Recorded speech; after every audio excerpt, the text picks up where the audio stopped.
Hello, Guardians. Welcome back to Tower Casuals, the Destiny podcast. I'm one of your hosts, Corey Derrigan. Alongside me, as always, is the person who needs no code name, Josh Finney. Holy God. There is so much to get into tonight. We're just going to do it. We're just going to do it. There's no time for pleasantries. No time. Josh, let's do it. Oh my God. There's so much. The question is, where do we even start? I think we got to start with the 10th anniversary of Destiny. 10 years of Destiny officially happened on Monday. It's been a good run. It has not been a good run. It's been an incredible run. Despite all the gripes we may have had over the years, if you're still playing any game after 10 years, it's doing something right. Man, I was going to sit here and wax poetic, and then they decided to drop like 6 articles on us on Monday. Yeah. But yeah, 10th anniversary of Destiny. Maybe we'll dive into some of our favorite memories next year, but I feel like that was ground we covered pretty well with episode 200.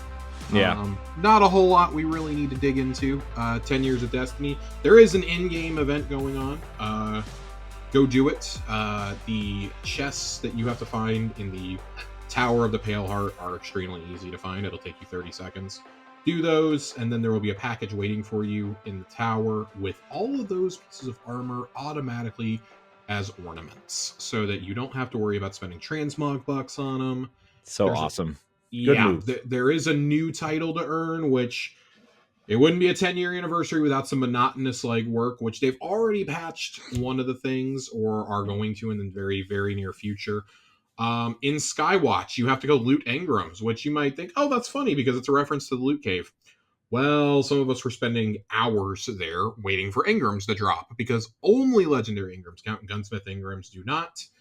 And public events are not guaranteed to give you an engram anymore, apparently. So gross. Yeah, it was very, very frustrating. I do have it, though. I do have the legend title. Just some very, very easy things to get to. I saw some debate about this with folks getting a little upset that it was too easy to get legend as a title. I'm like, dude, it's a free 10th anniversary thing. They were never going to make this hard. Right. The title, I believe, is available until codename Apollo next year, which we will talk about here in just a moment. But if you want to get that sweet, sweet seal, if you want to get that pin, I guess, you want to get the pin and you want to buy the Nerf Ace of Spades, you will have to finish it before episode Echoes is over here in about 25 days. Man, I guess let's jump in and start with this 10 years of Destiny article that they did.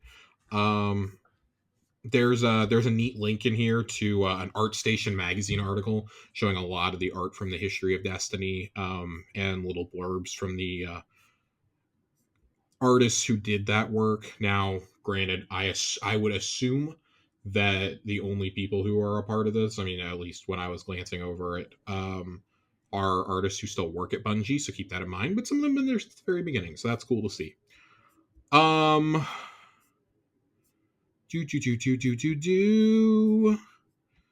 But, Corey, we've never been ones to dwell in the past. There's new adventures on the horizon. New adventures. There are new adventures upon the horizon. I want to make sure that I do this in the correct order. So let's just jump right into it. Paving the way for new frontiers. New frontiers. Let's do it. This new is frontiers. Quite the little graphic they got here, Josh. Yeah, I want to start with this graphic. I want to start with the roadmap of what Codename Frontiers is going to be. So here you have 2 expansions, okay? You have Apollo and Behemoth, which are respectfully coming in summer 2025 and winter 2025. During that, it appears there will be one season for each expansion, so more 6-month seasons. Yay! Yes! Along with 4 major updates, one for each quarter, which are codenamed Arsenal, Surge, and then TBA. At first glance, so it sounds like those updates are planned to be similar in size of Into the Light, which could go one of 2 ways. I have had some time to think about this and process it and be talked off the ledge. I don't know that I really love this plan, but I'm not as pessimistic as I was.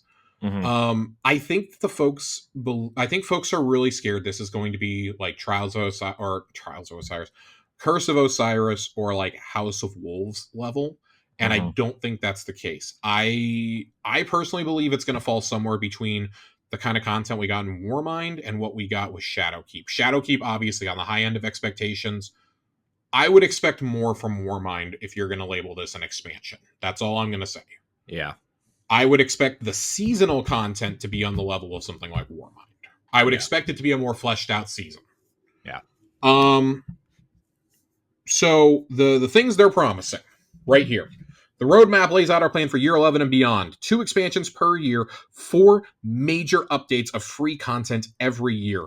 Over the next few months, we'll be sharing more info with you on Frontiers, which is how we're describing major innovations coming to Destiny over the next few years, starting with Codename Apollo. Uh, da, da, da, da, da. On this graphic, it also breaks it down what you can expect in expansions, seasons, and reward passes.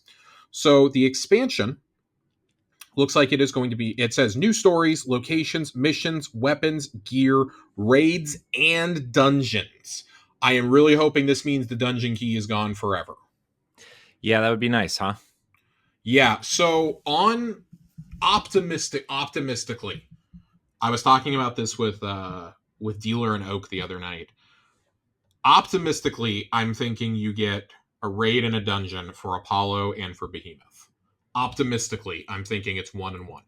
Hmm. I would love for it to be 1 and 2, but I just don't think you have the output to do 4 dungeons a year. Yeah, I definitely don't think Especially if you plan on getting exotic missions. Yeah.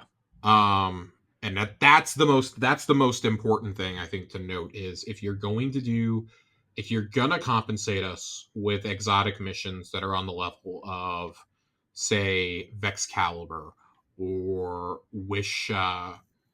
Wishkeeper, or insert classic exotic mission here, Right. then I think that's okay.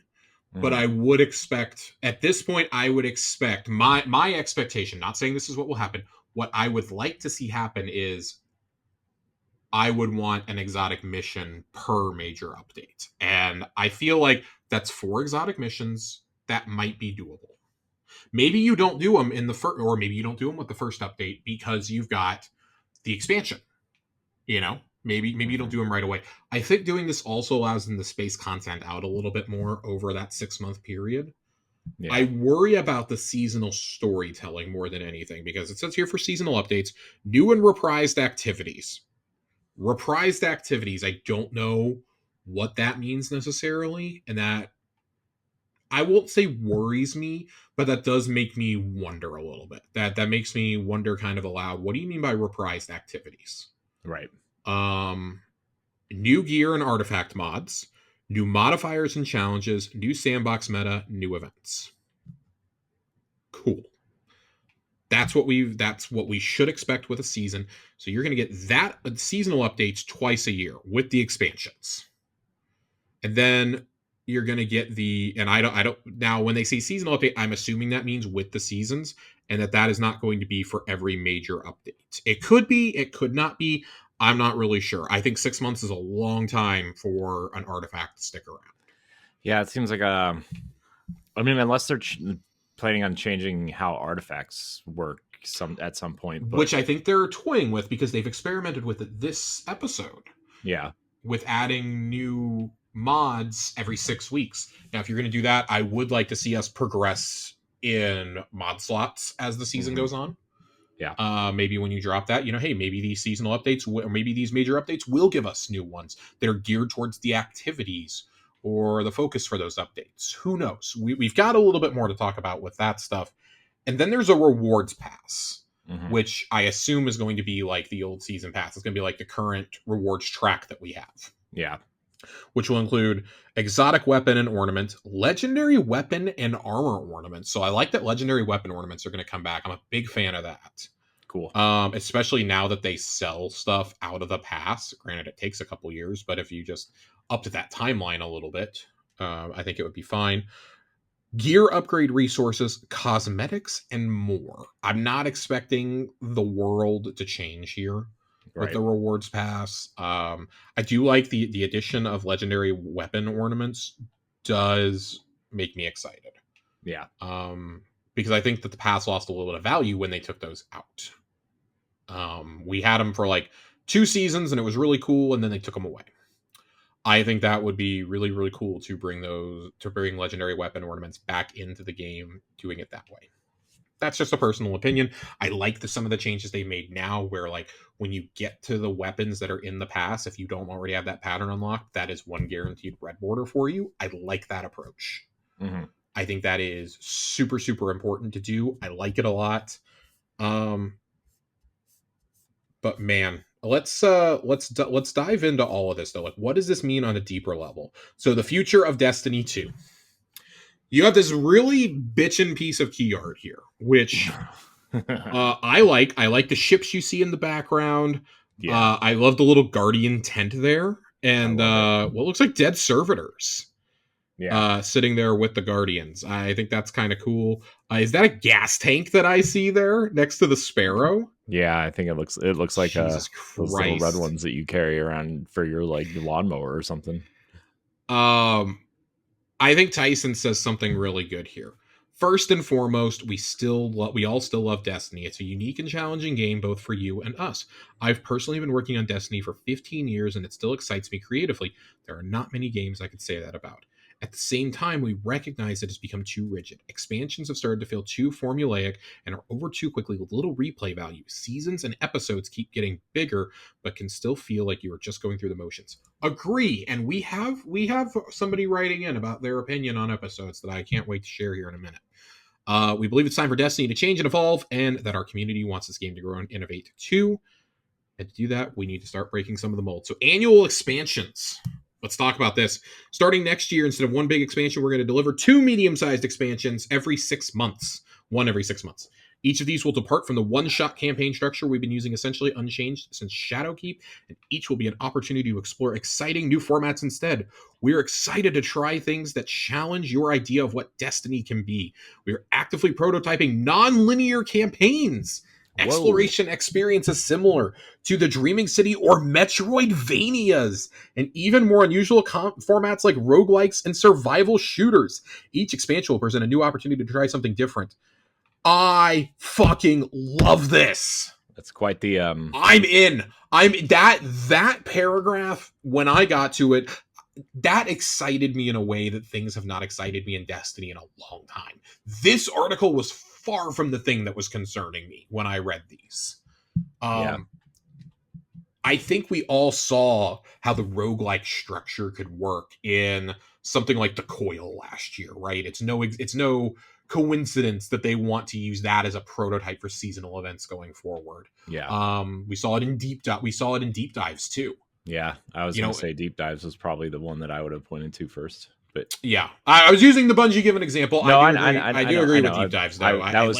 What I meant was like that was the first thing I thought of was deep dive. Yeah. Sorry. I loved hiding the Wicked Implement mission inside of those. Even if I don't like that actual mission, I like how that was a secret to find. Mm-hmm. Similar to an episode Echoes in the exotic mission, kind of spoiler alert, there's a time trial you can do that takes you to the Whisper of the Worm mission. You get a special emblem for it too. I can't wait to pound that out this week, and that's part of why we're not going to talk about the end of the story, because your boy hasn't done it yet. It's been a little bit of a busy week. So gosh, even I've done it. I'm exhausted. This has been very busy. I'm very behind. It's been a very busy week.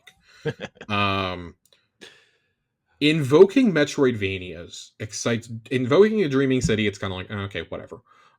Invoking Metroidvania really excites me, because when I see something like the Pale Heart, and I mean to an extent the Dreaming City and the Throne World, those are examples of what destinations can and should be in Destiny.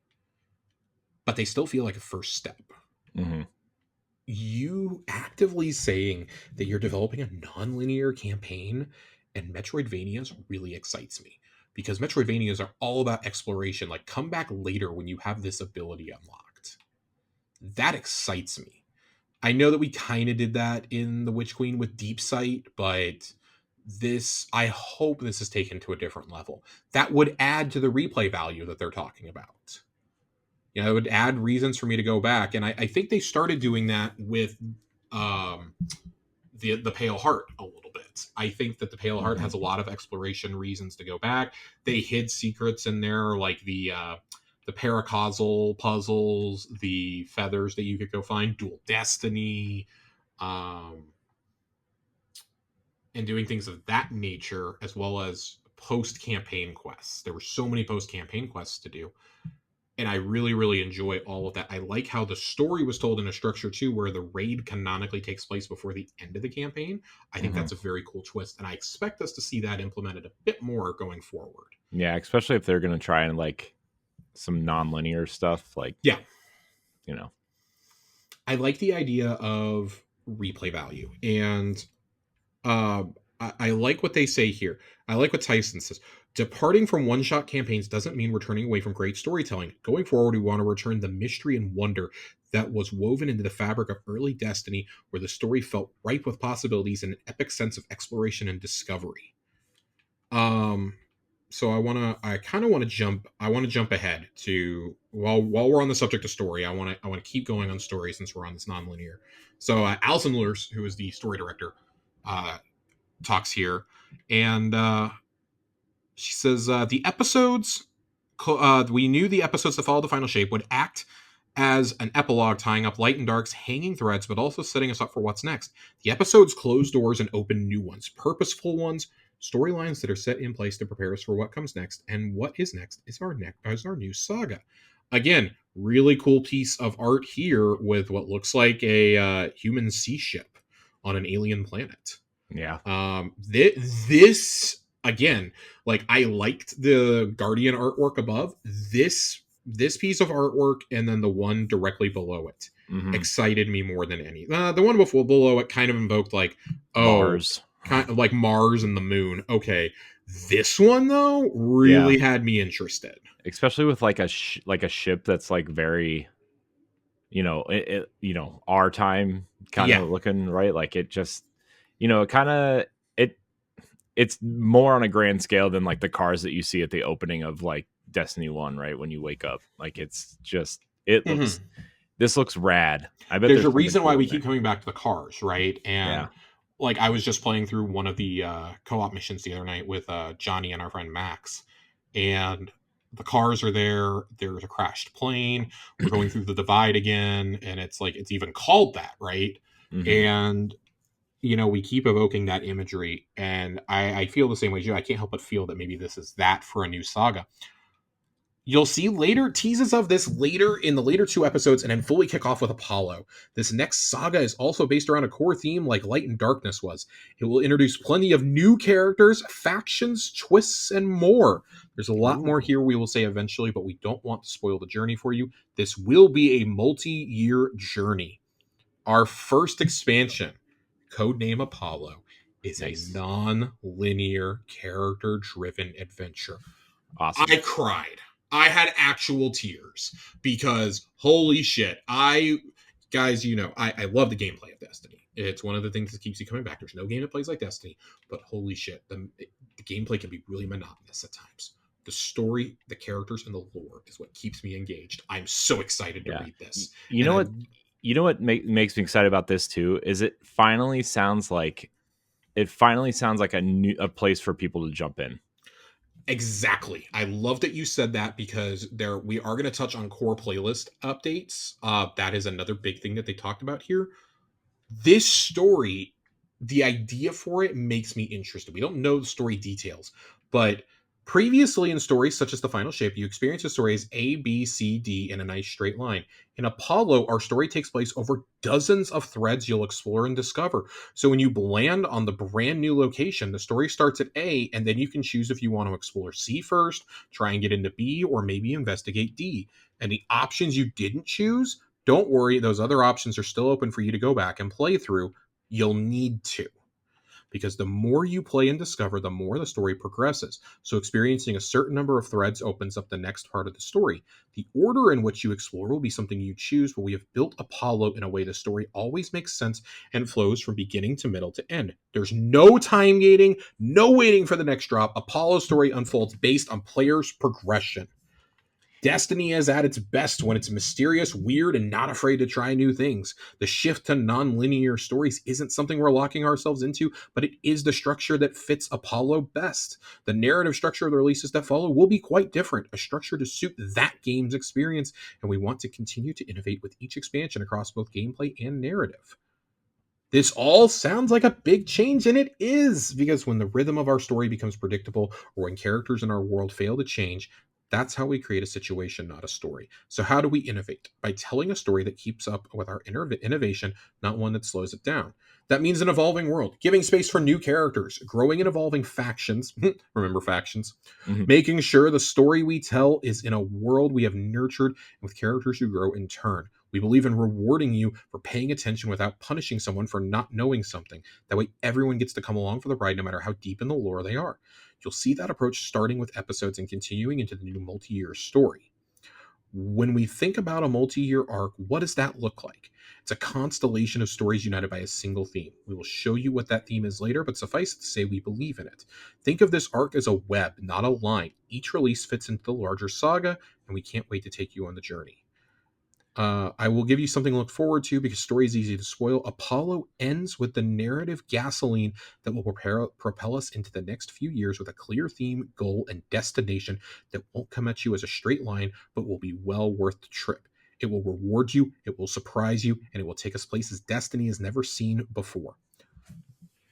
All right, with all that being said, now that we have everything for the expansions out there, we'll jump back up to seasons here in a second.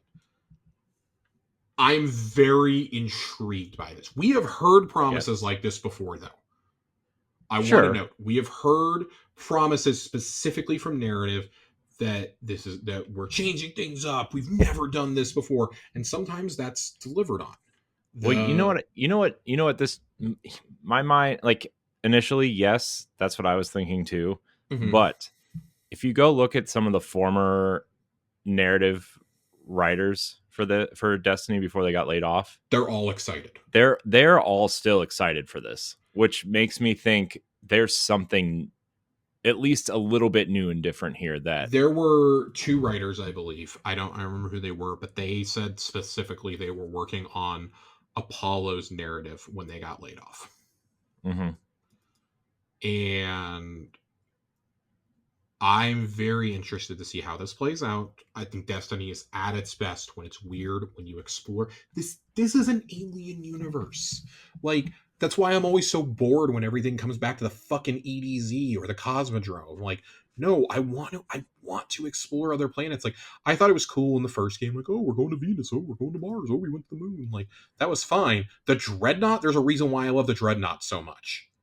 It was a truly unique place. That's why I like the dreaming.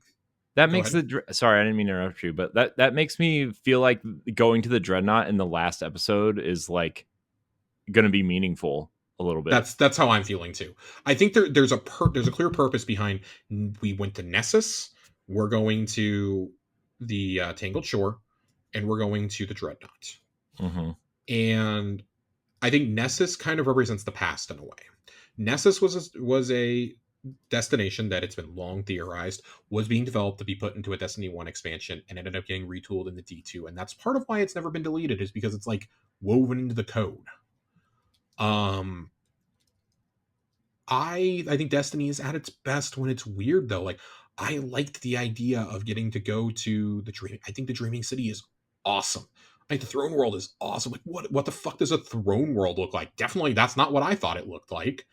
I think the pyramid architecture was so cool to explore. The Pale Heart was not what I ever dreamed if you went into the Traveler that you would find. But the explanations have always made sense to me. I think that's why Neomuna felt so bad in a way. Like, it's a cool idea. I love the idea of a future city. I would like for that city to be populated. If I'm saving a highly advanced, human city on Neptune. And I think Neptune was a blank canvas to play with too. And, We all know how Lightfall kind of turned out, but I'm very optimistic for that. And the fact that they are hyping Apollo up almost a full year out. I would assume we're about 9-10 months away from release right now. Yeah. They're also not trying to move this up to meet their previous, we want to release in Q1 strategy anymore. And I think that helps them avoid some of the bigger games. If you're going to shift to this 6-month release schedule, that lets you avoid the fall rush too. That lets you put out one of these like maybe right around Christmas time and just let people enjoy it over the break. Yeah. I like the idea of that.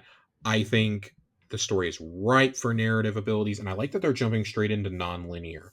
The fact that non-linear is brought up with some of the other things that they're prototyping, like like Dreaming City, Metroidvanias, and more unusual formats like roguelikes and survival shooters.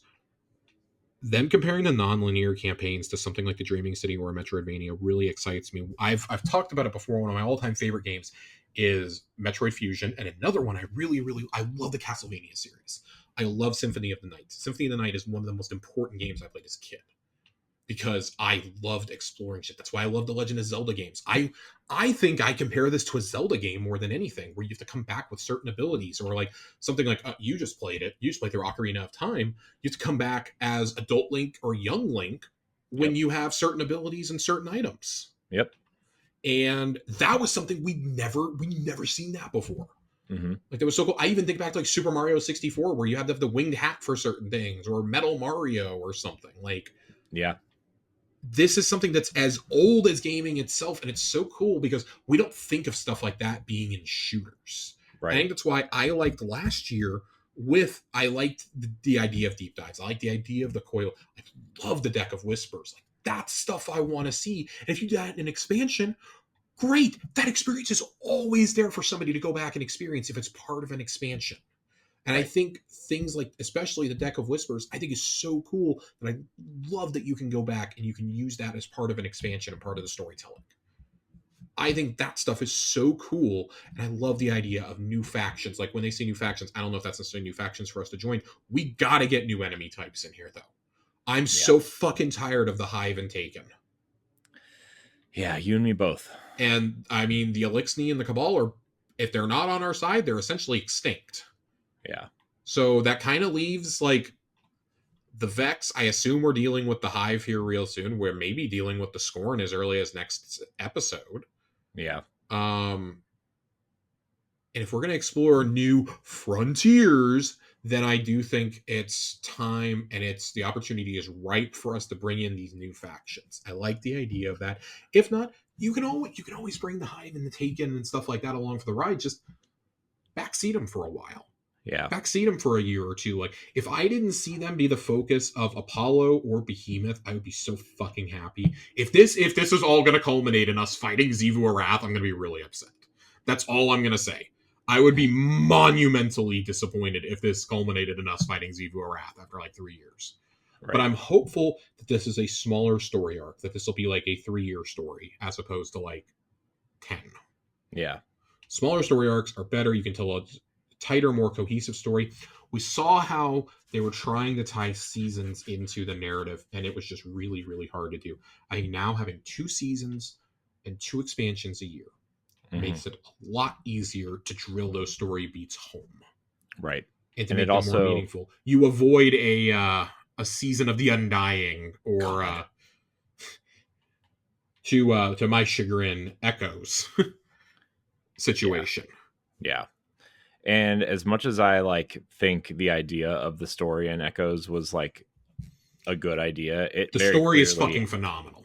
It's very clearly suffered from like the lack of like, you know, the gameplay and there's just too many issues around it to make it feel like it's the tire. Ronnie and I were talking about this. I'm gonna call Ronnie out a little bit, and not in a bad way. Ronnie actually made me think about this. He posted some stuff the other day that I wanted to read kind of in its totality. Let me jump to this thread real fast. Hot take: episode Echoes is very good. The content is awesome and amazing. The vehicle and how he got the content is the same old, which take players out of it. The Vex story is amazing, and something like Body Horde, it hasn't been in the game, and it's dark. However, how we get that story and content takes the most out or makes it feel like a slog. I said I 100% agree. I think it's very bad. I think it's very bad.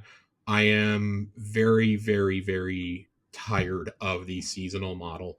And I think, like, as good as the story is, it doesn't feel good when, like, 4 of the weeks are just, oh, run and talk to failsafe, go do a lost sector, come back, and you're done. Right. The story, I think, got really good, especially starting at the end of Act 2, and I think that the story has actually been good in this exotic mission. I would just prefer to, like, see it play out on screen and not have to play the same mission 3 times. Like, I do agree. I've said I really, really love the sci-fi horror angle that we've gone for here because, again, something Destiny hasn't really done, but I do think that the vehicle in which it's been delivered has just been really bad. Yeah. It's been lackluster at best, and I think I was talking about this with Oak. I really would have loved for what the exotic mission ended up being. I would have loved for that to have been, like, maybe the 3 battlegrounds. Mm-hmm. And then maybe you make, well, I don't know, you do something else for the exotic mission or for the battleground or whatever. But I didn't feel like the battlegrounds were all connected, sure, but they didn't really tell a story. Right. And I think that's where I got really frustrated. Like, the Kaido battlegrounds are still in the game, and they tell a story. You're fighting against Kaido's forces. The ones from Witch Queen are still in it. You're fighting Savathun's Lucent Hive after Savathun's been defeated, this and that. You're trying to figure out who's controlling them, and you're trying to get an up in the fight, and it ends in, Crow fucking up and things like that. And, like, the Defiant Battlegrounds is where I think Battlegrounds started getting a little stale. Like, okay, so you're fighting on Earth against the Witnesses' forces, but we don't understand why they're taking people captive. And this one, it's just like, oh, we went on a trip through Nessus. Like, one of these will be cool as a GM, the other 2 will just be there. Mm-hmm. And I think that's where you got to start actively curating which of these missions get to be in the Vanguard Ops playlist personally. Yeah. But I really liked Ronnie's write up here. Ronnie also says, with the roadmap, I think it's a win-win only with one minor concern, and that is, can they keep getting the content out? I've seen people complain this roadmap is like Curse of Osiris to Warmind, and my only argument is during that time, there was a month-to-month content drought. This time there isn't. Will they hit their projected target dates? That's the concern. I 100% agree. I absolutely agree with that. I am actually really, really scared that they will not hit these. But with them only doing 2 seasons a year, I think that lets them put more resources in, so they're not working on 4 seasons. Yeah, 4 seasons and 2 smaller expansions instead of 1 massive one, right? I feel like... Yeah, well, it's 2 small expansions, 2 seasons, 4 content updates, which we don't... I'm assuming there won't be much story in those. They said they're going to be similar in scope to Into the Light. So I'm expecting, like, some new weapons to drop, maybe a new activity. Maybe that's when you get your exotic mission or something to drop during a season. I don't know. Mm-hmm. But I would expect those to be dropped a few weeks into one, like maybe 5 weeks into the season, and one maybe 12 weeks in or something. That would just be like my very rough estimates of when you would get those content drops to keep people engaged. Because I don't think you can wait too long to get that first one out. I think you got to kind of get as people are getting tired at like that 5-6 week mark. But hey, if you're able to pack the season and the expansion full of content, then great. That leaves that you've got a dungeon to look forward to. Again, this is something I was so excited for with episodes that we're clearly not going to capitalize on because, surprise, the first dungeon is coming out 3 days after episode 2 launches. So, oh boy, it can really only take place after content that's either in the very first batch of the quest or after that first drop after the end of Act 1. It can technically take place. Or it's got to be completely unrelated, neither of which really thrill me. I was really hoping to see us like take Fickrel out, but doesn't seem like that one's going to happen now, and that's a little frustrating because I think that dungeons and raids should be these huge story moments. I don't think you can keep all the big story moments to the end game, obviously, but you got to do something. Like, I think that Oryx and the Witness are 2 very good examples of how you do that. Because you were able to take them down in the campaign, but you really kill them in the raid. And the witness was interesting. Like, you beat him in the raid, and then everyone has to come together. The power of friendship to kill him in the end. We all knew that one was going to happen. But Oryx, it's very much you don't understand until you read the lore. You went into a strong world to kill him. You go in. You're in the Ascendant Plane killing him. So I thought that was cool. A very, very cool twist. And I understand you cannot do that every time because then it gets old. It gets old and boring. Yeah. But we also should, and I think that like raids and dungeons are opportunities to explore locations that we don't normally see. I think that was I think as much as I may think Brood of Nightmares is such an easy raid, I think that is still really cool because you went into a pyramid ship for a raid that was terraformed by the Traveler. Yeah. That's awesome. You infiltrate the Witness's castle in Salvation's Edge. Warlord's Ruin is basically a Dungeons and Dragons campaign. Yeah.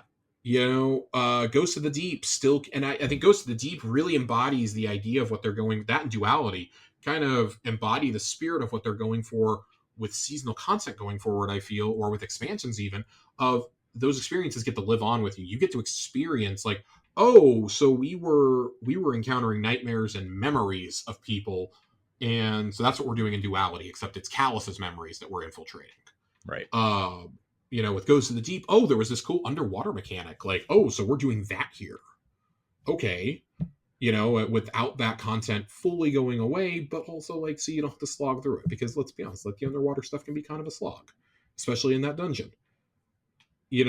I think things like that are so cool. And this is why I make the argument that I don't think exotic missions should go away. And I like that they've started adding them into the rotators, because I think those are also, again, unique opportunities to keep these seasons and the themes alive. Right. And the locations. So I am excited. I'm optimistic.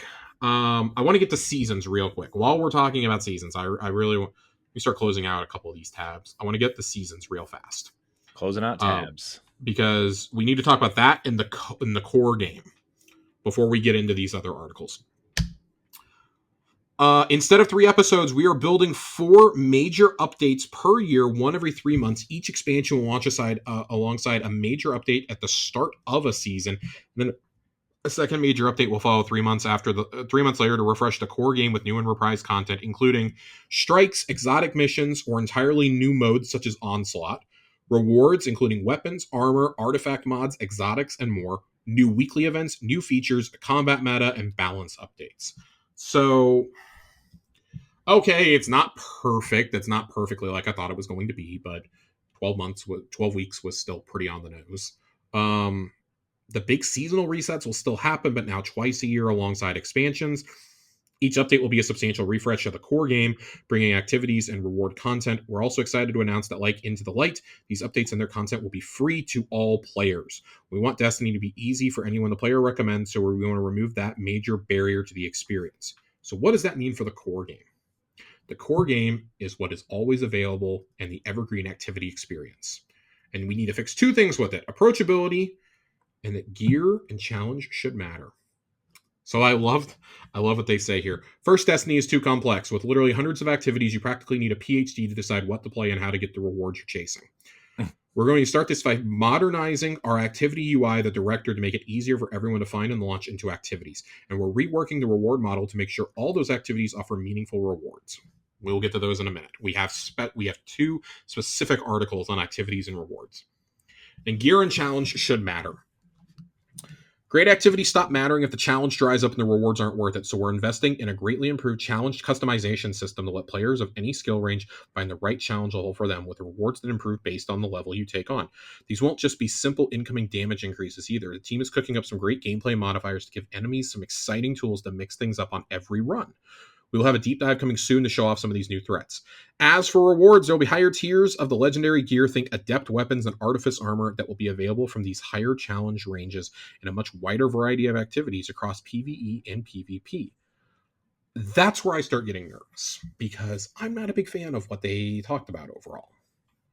And that's not to, throw a hissy fit, but let's get into activities really fast. Activities. So activities. The problem: in past releases, all attention has been on a relatively small offering of newly introduced seasonal activities, most often with a narrow range of difficulty options, if any. Rewards and objectives have focused all purposeful play into these activities to the exclusion of others. As a result, the ritual game quickly becomes stale and is exhausted of worthwhile rewards, and any further pursuit requires a deep knowledge of Destiny or online guides to find worthwhile rewards in older activities. So what's the solution? Core game activities are those accessed from the new portal screen, uh, and are a selection of several dozen new and updated activities that tie into the current seasonal theme and gameplay meta. This section is updated every major update and includes the current expansion and any running events. So on this new early mockup that we have, at the top it shows curator, quests, season pass, map, destinations, the store, and your friends list. The store. It will show your season rank, your season power, objectives, and then there are some buttons on the bottom. Solo ops, fire team ops, pinnacle ops, crucible, insert event here. There's a tower button and there's an expansion button. This is fine. I think that this, on paper, this should be a lot easier to navigate. I initially was looking at this when I was half asleep, and I was very afraid that the actual director map was gone, which I fucking love, by the way. Mm-hmm. There is a whole deep dive on the portal. We might talk about the portal, we might not. I don't really want to deviate to talk about portal too much right now. It's pretty easy to understand, but yeah, I guess we'll jump into that here in a second. The challenge customization screen. This is where I was like, okay, I don't think this is great. I know this is a very early mock-up. I'm not thrilled. Oh boy. I'm not. All the PvE activities will now support robust challenge customization as exposed as new options alongside selecting the difficulty. So you have Advanced 3, Advanced 4, Expert 1, Expert 2, Expert 3, Master 1. You can apply, it looks like you can select your own modifiers. I don't actually know, but there are... I'm hoping that when I see the exotic and the legendary icons here with the +3s, I'm taking that to mean, and I'm sure they're going to talk about it down here, that shows how much like your pinnacle gear will be worth for your slots. And like jacking up the difficulty, they have another one right below, and so it's like your rewards are rated silver or gold or whatever. And yeah, I don't know how I feel about this. They want to make it less confusing. I feel like I need a PhD for this. This is kind of going back to the challenge customization we had towards the end of Destiny 1, though. And I like that to a degree. I don't know if this is the best thing going forward. We have been promised updates to the core playlists for like over a year now. That was supposed to come with the final, or was supposed to come before the final shape. It was supposed to come with Wish. They got pushed back to the final shape. Now it looks like it's getting pushed back a full year. I'm more than ready for updates to core playlists because I don't like. I realized I hadn't touched like Strikes, Crucible, Gambit. I hadn't touched that stuff in like a month and a half because I had challenges just stacked up for them until I was forced to do it for the Legend title, and it should never get to a point where I'm doing that. You should need or want to engage with those activities. I think if you made seasonal gear available through that a little bit easier, then I think we would all be like, yeah, we'll play a healthy mix of this. I don't have to just grind the seasonal activity. And I'm taking this to mean that is what we're doing here. So let's talk about this. This is all subject to change. The deal with challenge customization. The modifiers may introduce new enemy combatant abilities to increase threats, introduce new combat challenges to change how you play, provide incentives for changing your build craft, raise the power target for the activity, globally increasing the difficulty. You will be able to first select a base difficulty such as Expert or Grandmaster. The difficulty will set some basic difficulty tuning and a power target, but more importantly will determine how many challenge modifiers you can add on, and in some cases, which modifiers are available. Higher difficulty means more, and so on and so forth. So what does that mean for rewards? Reward rating is increased by playing an activity at a higher base difficulty, Applying challenge mods, which have individual bonuses to reward rating, having personal bonuses from sources like power, artifacts, or buffs. As a team, you will earn a team rating in an activity determined on a per activity basis. Sometimes this will resemble existing systems like Nightfall score, but new activity types can have their own way to determine team rating. This outcome is shared by all members of the fire team and will always try to mitigate competition between teammates for things like kills or specific setups. At the end of the activity, your team rating is multiplied by any personal bonuses you may have. This final multiplied value is your reward rating and the value used to determine the quality and quantity of rewards. It's used to determine things like the quality tier of the weapons and armor that drop or the quantity of consumables like prisms and shards. In this way, you can select any core game activity, use your skill and build to take on more and more challenging versions of it, earn higher and higher tier rewards. Except the Crucible. They are working on a solution, but they have nothing right now. So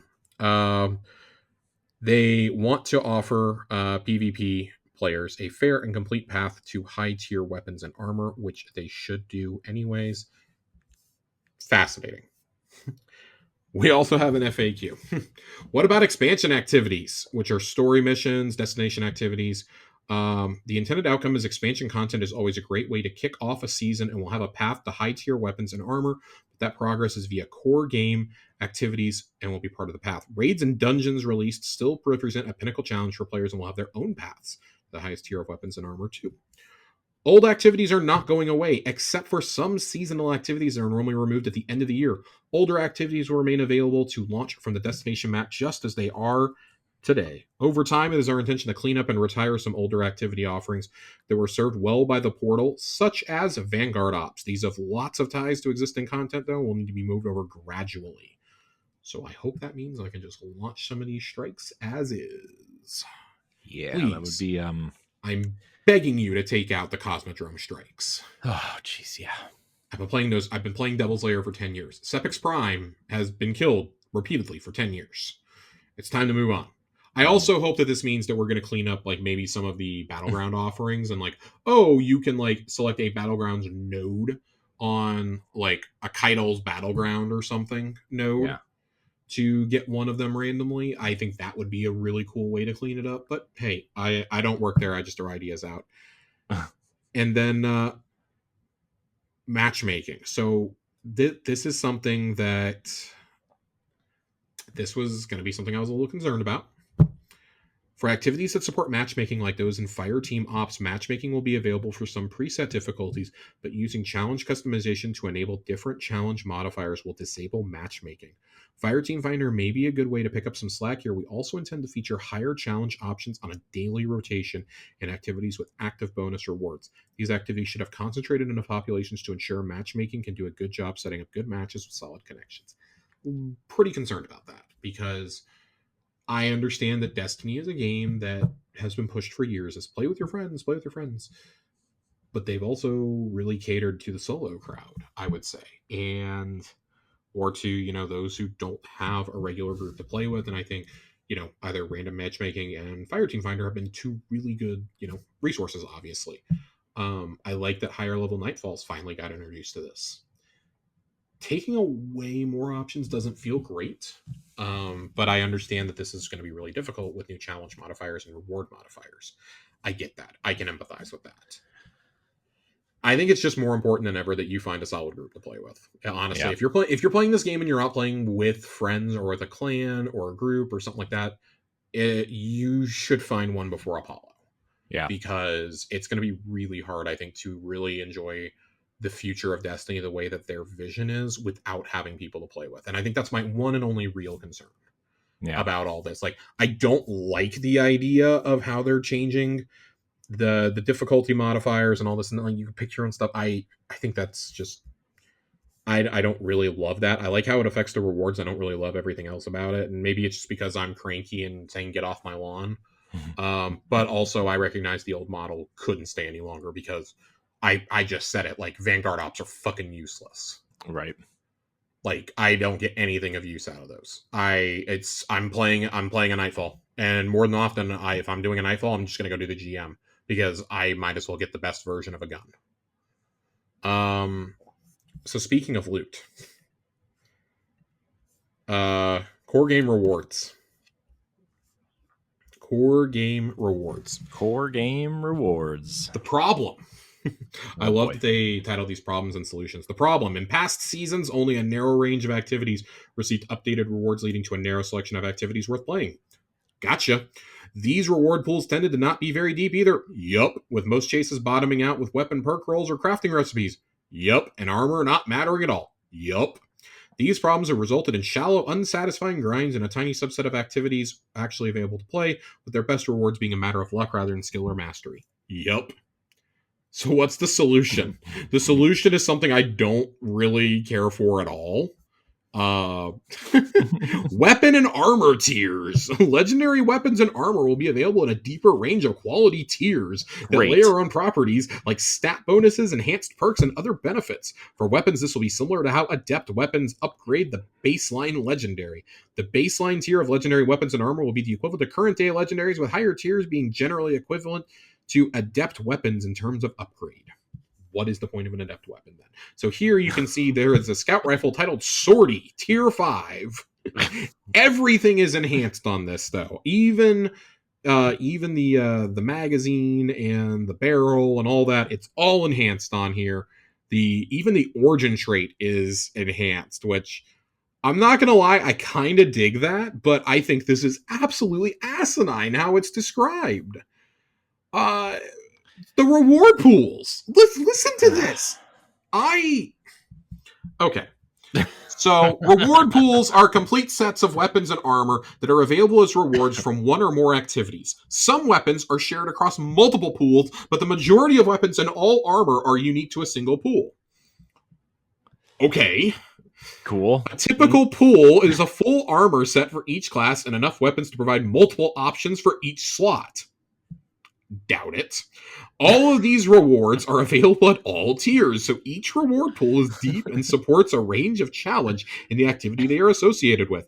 The major core game reward pools will be updated in every major update and will be Core PvE. Rewards shared among more accessible PvE activities like strikes. Core PvP. Rewards shared among accessible PvP activities like Crucible Playlist. Pinnacle PvE.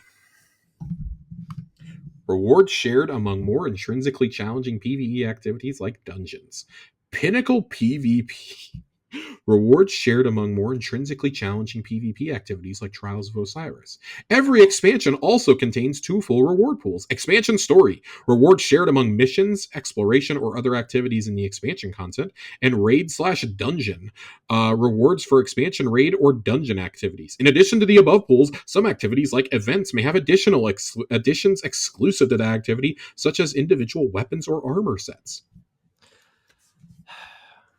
This sounds needlessly complicated. This sounds overly complicated and overly ambitious for... I'm immediately casting doubt on Pinnacle PvP and Core PvP. Immediately. I also don't understand Pinnacle PvE. So, are you like... Is that higher tier legendary weapons like that are world drops are going to be available in those, or what? Because it's like you're not going to take out the dungeon rewards. They clearly say that there. I'm also really worried about that wording there about expansion raid/dungeons, expansion raid or dungeon activities. Are we going to get one raid and one dungeon a year? That really scares me. I don't. Mm-hmm.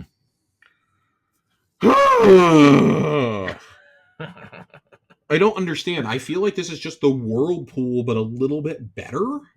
Sure. The Whirlpool is not good as it is. They made that also complicated this year, because most of those weapons aren't worth using, like usual. Just put the old seasonal weapons in there. God, how hard is this? New gear. Let me finish reading all this before I gripe too much. Quote. New gear is a blanket category for all the weapons and armor newly introduced in the current season, regardless of source.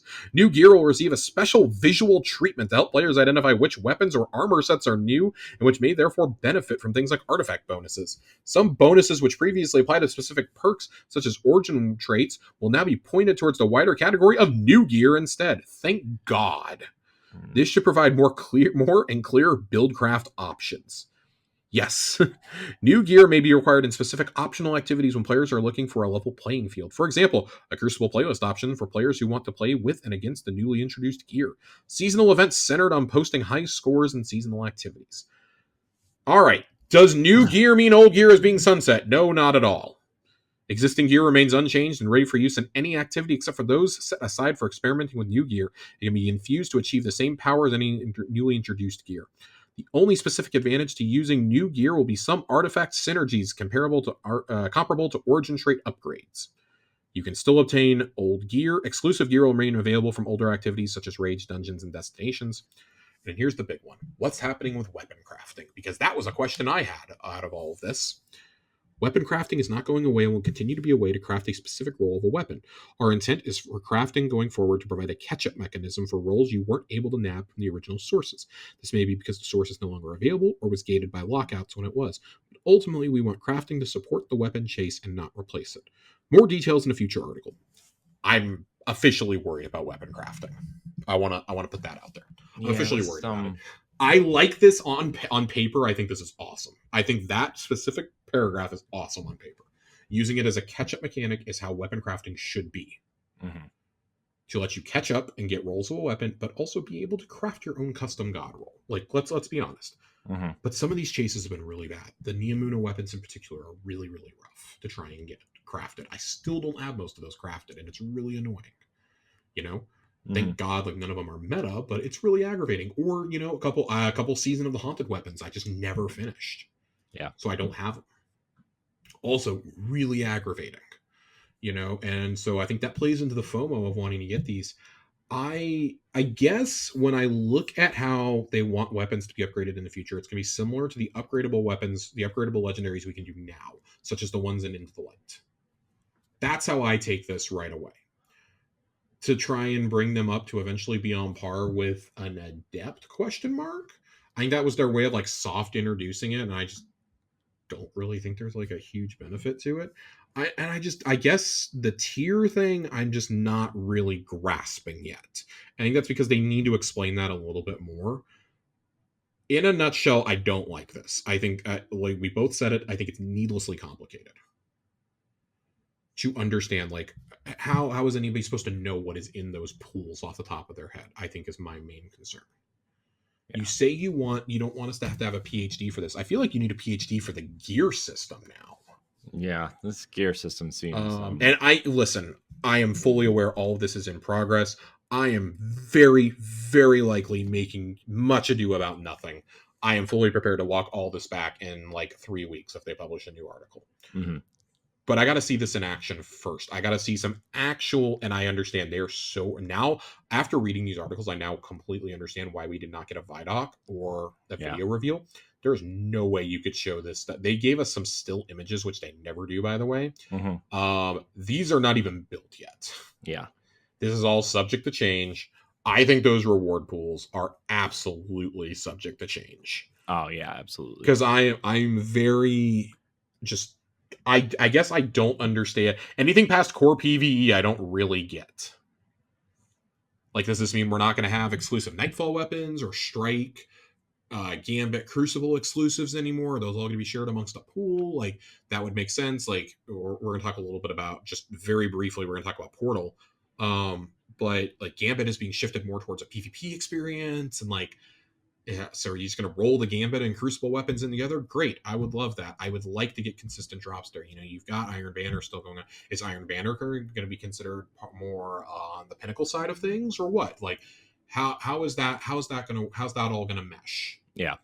I don't really get that, because you would have something like Iron Banner, you would have Conflict of Trials. You tell me you're going to give me random just weapon drops or random armor drops in something like Trials? Like, yeah, no, I'm playing Trials because I want specific Trials drops. Right. They need to like really kind of.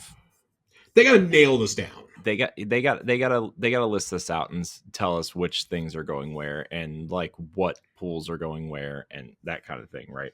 So really, yeah, and I understand like this is so far out right now. Yeah, but I'm saying eventually they're going to have to do that, and if they don't do that before this all drops, like there's going to be a problem. I think there's going to be a big problem. The problem. The problem. Yeah, the problem. So not the rewards is when I texted you and I says, I'm somewhere between cool and oh boy. This was the oh boy. All right, let's very briefly run through Portal. We have a little bit of the Schwab to get. We have a little bit of Schwab to get through tonight. We actually have a fairly good amount of questions. Portal categories. Solo ops, 1 to 3 player activities requiring very low time or social commitments. These activities are designed for solo players, yet are still fun with a fire team and are easy to pick up and play for a quick session. Solo ops will also feature a new activity type, which we'll get a deep dive soon. Okay. So I have no idea what this is supposed to be. I have no clue what this is supposed to be. Not just a new activity, but I have no idea what this is supposed to be. Because fire team ops is what I would think of as easy to pick up activities. Strikes, onslaught, the coil, and new types in the future. Cool. Then it gets more confusing. Great. Flashpoint ops, 6-player activities for match-made or pre-made groups. Planned for a future season, this category will be introduced later next year. It will feature more chaotic 6-player combative things like offensives. Okay, so that's basically an arena mode. That's a horde. That's essentially like arena or horde. I think Vex offensive or what was the one during the during Season of the Splicer. Think things like that. Yeah. That's where I would take this from. I was going to pull up an example from like last year and I couldn't think of anything. The most recent thing I can really think of is reach all the way back to Season of the Lost, I think, leading into Witch Queen. No. Yeah. No. Plunder had the raid the ship thing. Yeah. Catch Crash. That's like the last real mode like that we had, and it was received so poorly that I think that's why we stopped getting them. Also, we had like 3 seasons in a row with stuff like that. So, because also you had the big thing during Haunted in the area of the right Leviathan. So, then you have Pinnacle Ops, 3-player activities featuring more challenging content, including dungeons, exotic missions, and full-length onslaughts. Pinnacle Ops have an exclusive reward pool to claim, but success is not guaranteed. And then Crucible, a selection of core Crucible playlists for solo players and fire teams. Exclusive reward pools available to claim with the same depth of tier as other categories. In addition to the above categories, the portal also provides direct access to the current expansion, as well as any currently running events such as Iron Banner or Festival of the Cost. Objective streamlining. The portal will host consolidated and streamlined side objectives like bounties or seasonal challenges. That aspect of the redesign is still a work in progress, but the primary goal is to reduce the chores that need to be done before diving into an activity. Because it's bad. It's bad. John was going to jump in and do the exotic mission with me yesterday and realized that he was on step 4 of 22. Jesus Christ. For Act 3. So that didn't happen. I think him and Joe are catching up right now. Bonus rewards. Every day, several activities in each category will have bonus rewards added to the standard offering. They will look like something like specific weapons, specific armor slots, currencies such as enhancement materials, or strange coins. The bonus reward is guaranteed from the first daily clear and available at a high drop rate on future clears. Activities with bonus rewards will be sorted at the top and easy to find, so you can quickly scan what's available and decide if any are worth chasing. For matchmade activities, it will also offer matchmaking at a wider range of difficulty options. Okay, that I'm not gonna lie, that is a good idea. That is the kind of thing that should have been included in rewards. I actually really like the idea of that for specific armor and specific weapons in particular, because we have all found like that one elusive weapon that we need from the World Loot Pool, and we spend months trying to get it. And by the time we get it, Funnel Web immediately comes to mind for me a couple of years ago. And by the time you get it, it's been nerfed into the ground. I like this idea. I like this approach. The more recent one that I had was Crux Termination, trying to get one of those for Pantheon. And I just became the galley bitch. I like the idea of this, though. You're guaranteed it from the first daily clear and available at a high drop rate on future clears, because who among us has not struggled to get that pinnacle piece of armor for the final slot that we need to get to the max power. Who among us hasn't? John spent 3 weeks chasing a butt flap this expansion. 3-4 weeks just trying to get a level 2000 butt towel. That's not hyperbole either. I spent 2 weeks trying to get legs. Yeah. You know, because luck of the draw makes it feel bad. This being more streamlined does make me happy. I like this approach. Again, lay this out in rewards. We've already talked about activities going away. What about Gambit? Gambit will remain available from the destination map, but will not be rolled into portal categories at the start of the year. We're still figuring out our plan for this beloved, infamous game mode. And we have some ideas ranging from closer integration in the Crucible category to standalone events that feature it. I'm telling you, Trials of the Nine, bring it back, make it a Gambit Prime event. Do it. Just do it, especially now that we can all get the Gambit Prime armor. Just do it.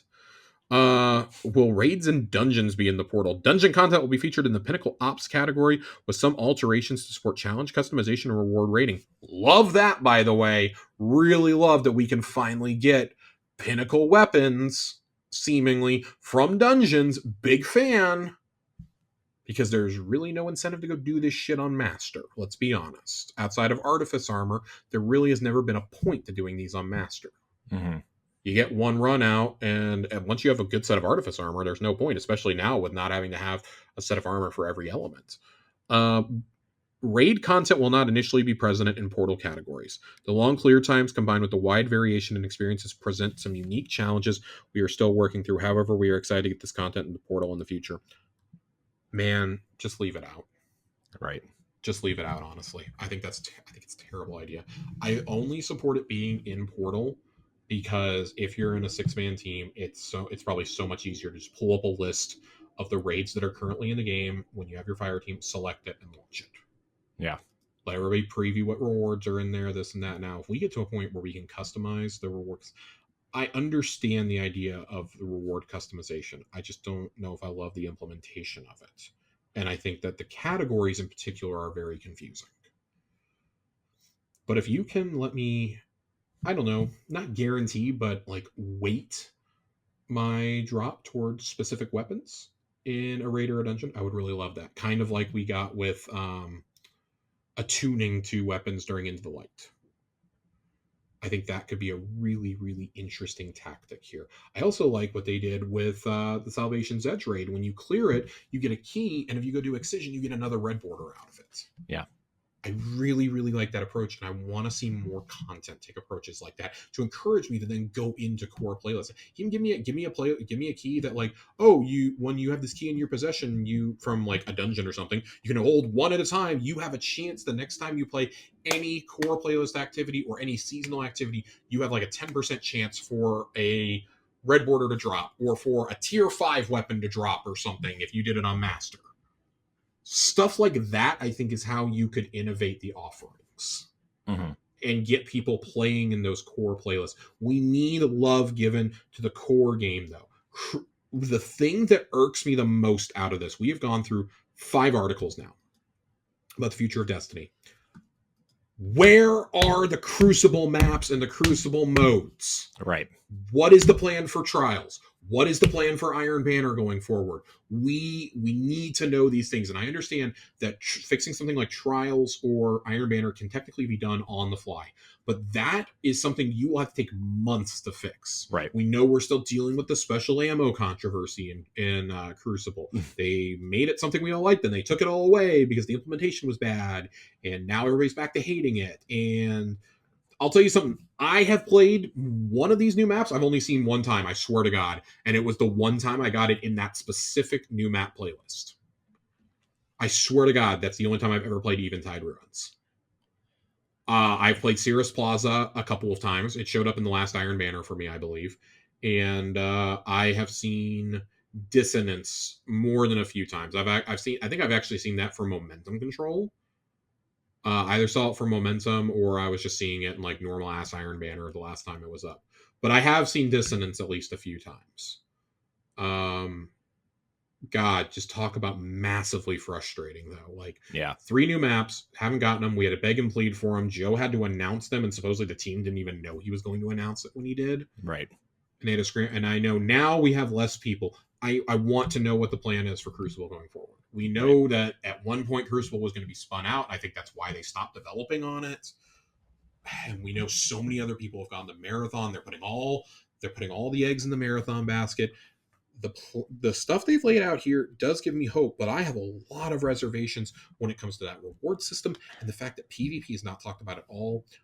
I am not going to pretend to be the biggest fan of Destiny Crucible, but PvP in a game like this is what is going to keep your audience engaged in between the big content drops. Now, with you having 2 smaller expansions, each with a season, and 4 major updates, basically an update every 3 months, I do think that keeps people engaged a little bit better. I think that's going to keep the PvE crowd engaged pretty good. We need to see what the dedicated reward pools look like for PvP. That is a start, at least. I need to know. It should not be controversial for me to say that with each major release, and I'm saying for a major release, it's not the Into the Light updates. I'm saying, when I say major release, I'm saying Apollo and Behemoth. Mm-hmm. There needs to be a map. You need to have a map with each one. Mm-hmm. That is not, I do not think that is a hard ask for a multiplayer map every 6 months. No. I do not think that is a hard ask. I do not think it's controversial. I think you need to have new modes in there. I would like to see Fortress be put into the normal rotation. I understand that people don't like playing objectives, but Destiny 2 Crucible is so inherently built around objective-based gameplay that you kind of have to. And I think they've made some good strides. I like the idea of Sparrow Control. 8v8 Sparrow Control is kind of wild. Mm-hmm. I like the idea of that. I want to know what the long-term plan is for Trials. Like Trials now, granted, part of this is because the population of the game is so low right now. Trials had a lower population this past weekend than Trials of the Nine's final weekend did. That's kind of the state we're in. And I also just don't think that the weapon drop is phenomenal. The 2 burst. Haven't heard a lot of people talk about it. Shayura's is back again. If you didn't get a good Shayura's before, here you go. I think there's a couple new perks on it. Tired and True Weapon, but a lot of us have a good Shayura's at this point after a couple years. There comes a point where things have to be done. I want to know, when are we going to see updates to, when are we going to see updates to Nightfall weapons that are in rotation, or the weapon for competitive Crucible or Gambit or whatever. Are we going to get those every 4 months, or are those every 6 months now? Because if you do that, that's even less loot to earn, right? You got to make world loot mean something at that point. Mm-hmm. I don't know. A lot of this is just me kind of talking out loud and just kind of spitballing, but it is a frustrating place to be, I think, as a player. These changes, I think, are ultimately really great for those of us who already are hardcore into the game. The people who are definitely more on the pro casual side and this is your main game, or this is all you play. Bife, I think, made a really good point that I think a lot of folks are kind of overlooking, and that's what is the new player experience supposed to be like? How am I supposed to sell somebody on this? Because we know that Destiny's having a really hard time bringing in new players. And guess what? A lot of the old guard, we're kind of getting tired after 10 years. If we start leaving, who is there to play? Because this game is really hard to get new people to come in and play because it's so complex, or to get people to come in and play more than just the expansion.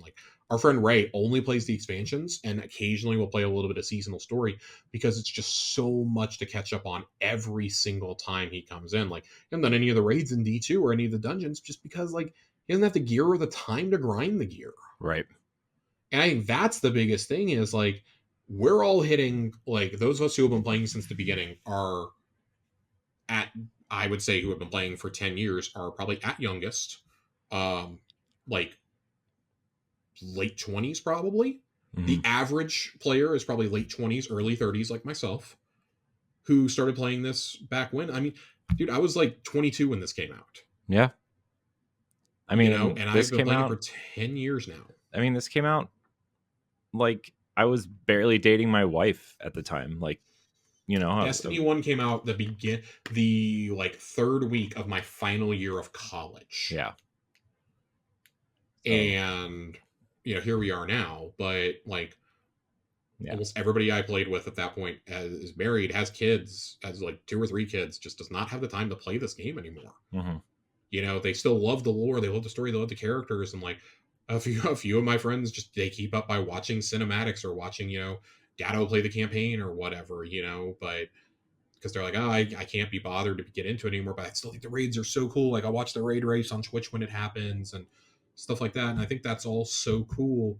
It's so frustrating at times. Yeah. So I think overall broad view of Frontiers, I think this is a decent first pass.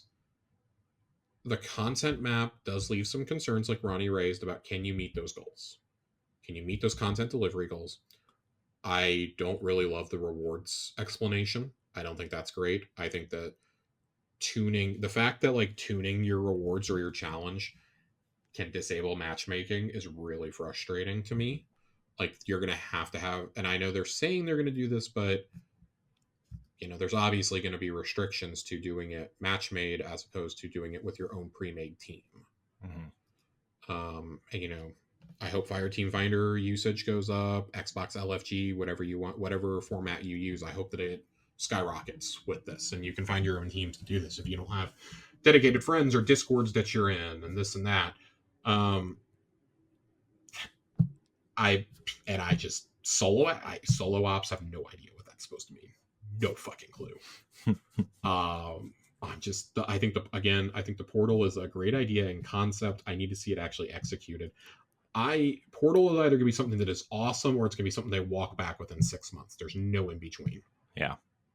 So they're promising regular updates like this. I would expect an article maybe once a month for the rest of this year and then really ramp it up after maybe New Year's or Valentine's Day next year.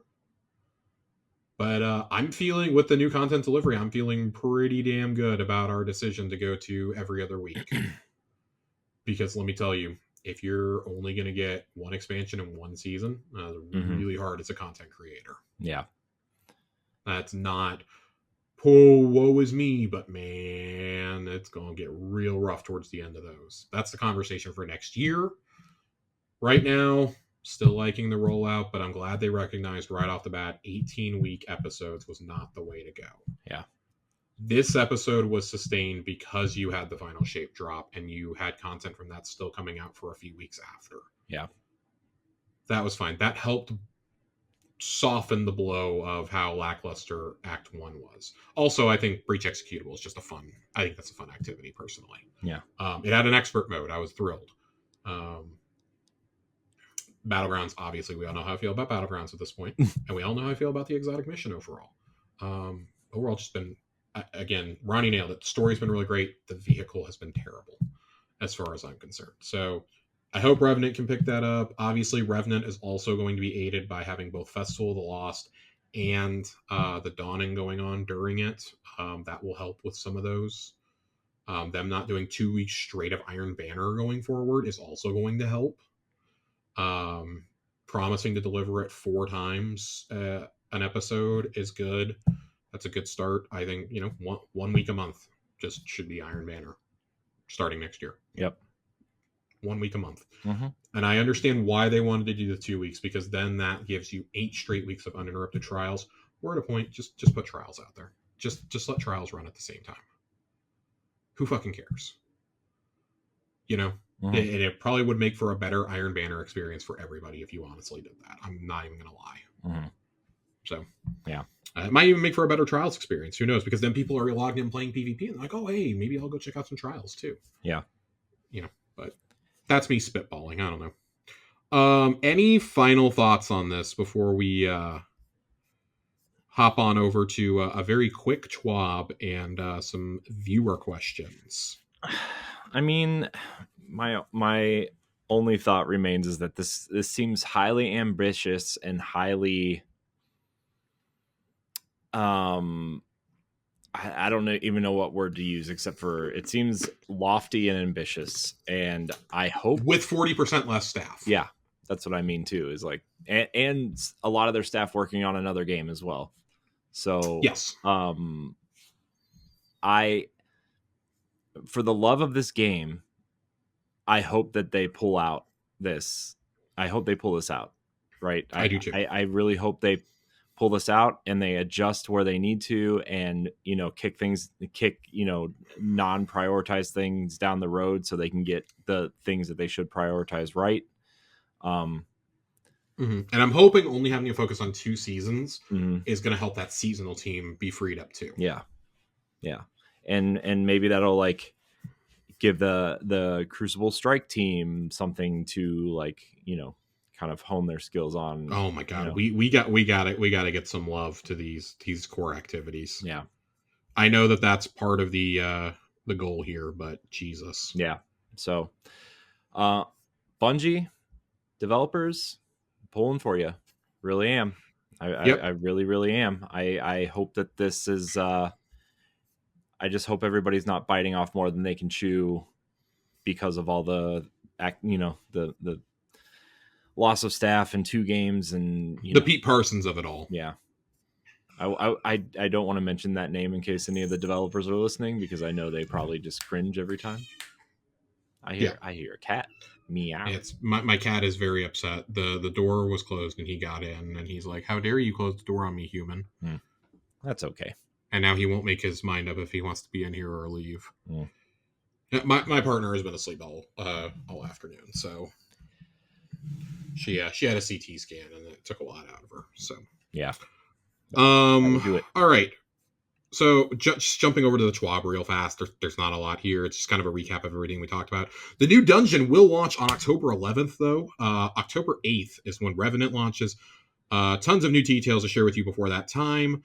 The new dungeon will launch Friday, October 11th at 10 a.m. Pacific time, and it will feature a new contest mode for the very first time. Ooh. So I'm very interested in contest mode being a thing. Ronnie writes in about this. I've said this since Duality about day 1 dungeons, but I believe that contest mode was turned on for the first 24 hours without them telling us. The TWAB announcing this new one will have I'm calling it contest. I'm not calling it contest mode solidifies it for me. What say you two? I don't think that the other ones had it. I really just haven't super struggled with them, to be honest with you. I think Duality was a little complicated until we figured out a damage pattern, and then it was perfectly fine. But the other ones, I didn't feel that at all. I felt like the health was too high on certain opponents, but I didn't think it was too bad overall.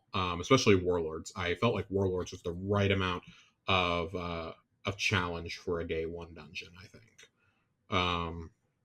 It's always important to remember that we are more powerful than when those dungeons came out. We do have access to, transcendence and things like that now, which I really like. Like our weapons have gotten better. I'm not super afraid of this.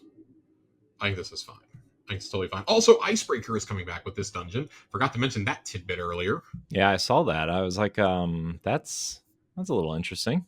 Yeah, I told Saint that I owe him an apology because I vehemently said no a couple weeks ago that was ever going to happen. Yeah, I mean, we had a whole conversation about it. Like, how can Icebreaker even come back in this version of Destiny, right? And also, it should be noted in the 10th anniversary key art, the Titan front and center is holding Icebreaker. Yeah. So, yeah, I thought that was very, very cool. So something else I wanted to touch on this that I completely forgot I overlooked because it's such a small paragraph. This also ties into a bit of a question that was being discussed in the Discord earlier today about were we going to get any news on more 10th anniversary celebration stuff? Both the armor sets and the legend title are the first of the 10th anniversary tributes to Destiny, but there are more coming in the future. As you may have already guessed, thanks to our key art, a certain exotic sniper rifle, once considered a myth by many at this point, is resurfacing in the upcoming dungeon. We'll share more info at a later date, but we hope this helped break the ice. I do wonder what else they're going to do for the 10th anniversary. Like, is it going to be like they're going to drop things in periodically for the whole year or what? Because we've talked about it enough to where I don't want to talk about it anymore, but Yeah, little underwhelmed by the fact that it was an armor set, and I understand it was from some of the earliest concept art, but god damn, that hunter set is bad. I love the Warlock and Titan armors, but I really hate the hunter set.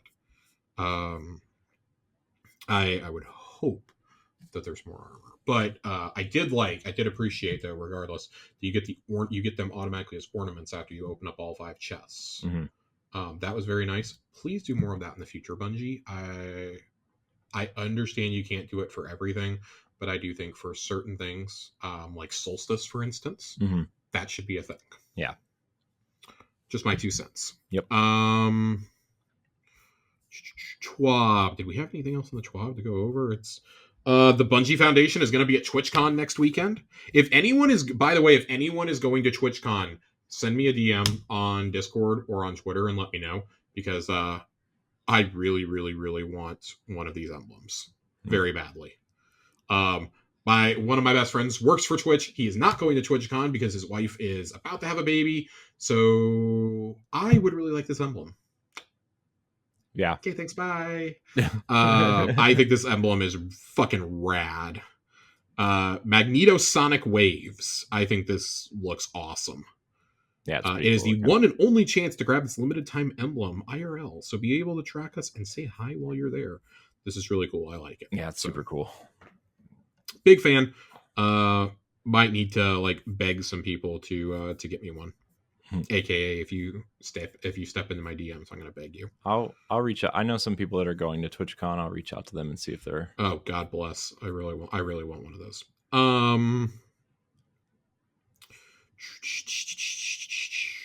Yep. I think that's literally about it.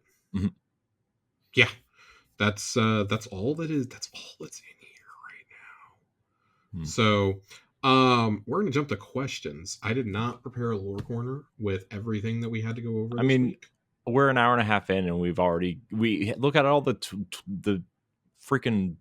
I have drank 32 ounces of water during this show, and my throat is still dry. So, all right, we have a couple of questions that I want to get to. First of all, Jiggly Panda asks, what are your thoughts on Icebreaker coming back? Shocked. Yeah, I'm a little shocked too, but are we though? Because they just keep bringing back Destiny 1 weapons a little bit. That one in particular, I'm shocked because it broke Destiny 1. Yeah, but this is PvP in particular. Yeah, but this wouldn't be the first time they changed perks or adjusted. I understand, and that's my only caveat is they're going to have to change it, which inevitably means people are going to get really upset about this. Yeah. I'm going to withhold my full verdict on it coming back until I actually get to play with it. Yeah. Until it's in the wild. So October 11th or 12th, when I review the dungeon. You can tune in then. Jigo Panda also says, a lot of times in the Destiny community, we've said a lot of things will never come back, or we'll never do certain things. With things like classic raids or exotics, people have said we'll never get back. What are some things you may have at one point said will never happen or come back? For me, it was Icebreaker and going inside the Traveler. I think that's the biggest two for me. I swore up and down we were never, ever going to get Icebreaker back, and that going into the Traveler was just a myth, because all we'd ever heard of going into the Traveler was fucking Fenchurch. And I just assumed that Fenchurch tells tall tales. I think those are the two pretty obvious ones for me too, I think. Yeah. I also very famously thought that Crota's End would never come back as a raid. Yeah. I was in the camp of Team Dungeon on that one, and I'm so happy I was wrong, because I think New Crota's End is very well done. Yeah. What other things? Getting a full-on 12-man activity. That's a big one. Yeah, that's pretty. Getting a real 12-man activity and it actually worked right away was a big deal. Yeah. I did not think that was going to happen. It was cool too. I mean, it was awesome.